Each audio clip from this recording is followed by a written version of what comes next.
Hi. This workshop, as I call it, an emotional workshop, I presented at the Holistic Learning Conference in the Toronto area, and it was called How Do You Really Feel?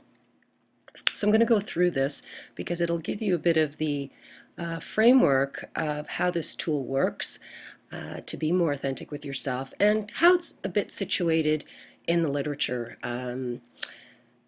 Although I'm not getting very theoretical on this, and I'll have another video on how I came to creating this tool. And obviously, one can use it in a classroom, whether it's elementary or secondary or beyond.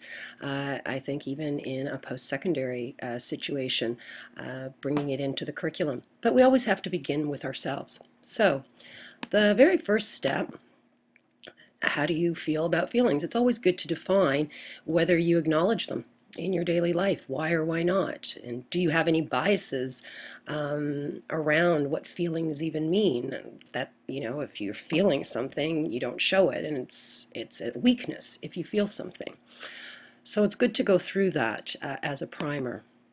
It's also good to kind of think about what are emotions versus what are feelings. And emotions are a state of being. That's how I think about it. And even through the definitions, you'll see a natural, instinctive state of mind. Intuitive feeling as distinguished from reasoning or knowledge. And that's really what we're trying to get to here, where we are with this kind of more from an intuitive place versus trying to really analyze. And what we do with them then automatically then can come up quite instinctively. The feelings, on the other hand, are the capacity to experience, the emotional response. How are you really feeling physically, bodily, mentally? So that's kind of the difference between the jargon that we're really using. And I just wanted to kind of help situate the definitions. Why are we doing it? It's for personal reasons, and in the classroom we want to begin with ourselves before we ever use it with others. So this is pretty important if you want to use this with other people yourself, whether you're a coach, a counselor, a teacher. And so we really are accessing our inner radar system. It really comes with us as human beings. It's one thing that we can ignore our feelings or try to bury them.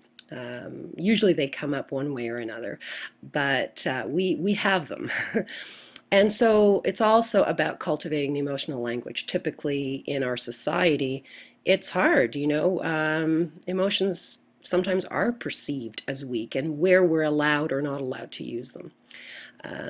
So this helps you to pause with them and be with them, and perhaps later identifying what that means. And we're looking to elicit, that physical feeling and what you're really experiencing by using the tool, then accepting it, that, you're sad. If you're sad, you're just sad, and you might be sad because of something, and we might look at that, but you're sad. And just being with that is quite liberating. Finally, once we go through a bit of the process, we may want to communicate about it, because sometimes it has to do with other people. And so we can learn a language with ourselves about how we feel and what it might mean to us about a situation. But then sometimes we want to communicate with others, and so, as Dean Ornish would even say, it helps to tell people how you feel, especially if it's personal.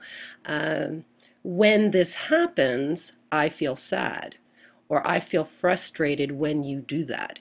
Then you're telling people how you feel, and we're not trying to address somebody else's behavior through blame. So we really look at ourselves around this, and the workshop really helps you get to that point. Okay, I will continue the presentation in a second segment.